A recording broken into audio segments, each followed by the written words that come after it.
చంద్రబాబు నాయుడు గారు అధికారంలో వచ్చిన తర్వాత ఆయన ఇచ్చిన సూపర్ 6 అనే పథకాలు ఎంతవరకు మేలు చేశాయంట? చాలా వరకు మేలు చేసినాయి. ఇప్పుడు వరకు అయితే అన్ని పథకాలు అయితే అందుతున్నాయి.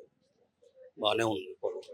గతంలో చూసుకున్నట్టయితే మనకి నవరత్నాలు ఉండేవి కదా! 9 రకాల పథకాలు. మరి అవి ఉన్నప్పుడు ప్రజలు సోమరిపోతులను అన్నారు. మరి ఇప్పుడు సూపర్ 6లో కూడా ఉచిత పథకాలు ఉన్నాయి కదా! మరి వీటి పరిస్థితి ఏంటి? పథకాలు అనేది అందరూ ఇస్తున్నారు, బానే ఉందండి. కాకపోతే ఏమంటే పథకాలు ఊకే ఇచ్చేయడం వరకు బానే ఉంది. పథకాలు తీసుకుంటున్నారే కానీ అందరూ, కాకపోతే దానికి తగ్గట్టుగా ఇది లేదు, వర్కింగ్ లేదు.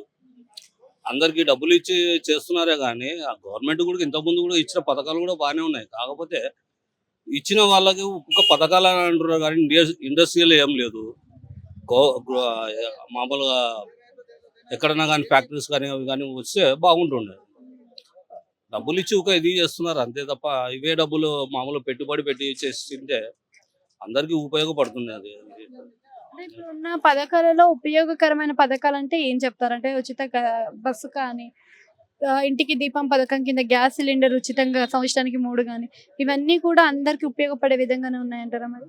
ఖచ్చితంగా ఉపయోగపడుతున్నాయి అవి. ఉచిత బస్సు వల్ల చాలా ఇబ్బంది కలుగుతుంది. ఇంతకుముందు ఇతర రాష్ట్రాల్లో కూడా అదే ఇబ్బంది ఇప్పుడు రిపీట్ అవుతుంది అని అంటున్నారు. చాలా వీడియోస్, ట్రోల్స్ బయటకొస్తున్నాయి కదా! అట్లాంటిది ఏంటో ఏమి ఉండదు. కాకపోతే కొద్ది వరకు ఇబ్బంది అయితే ఉంటుంది. మరి పూర్తిగా అయితే కాదు. కొంతవరకు పోలేని వాళ్ళు ఉంటారు. వాళ్ళ కోసం ఇది ఫ్రీ అనేది బాగానే ఉంటుంది కదా.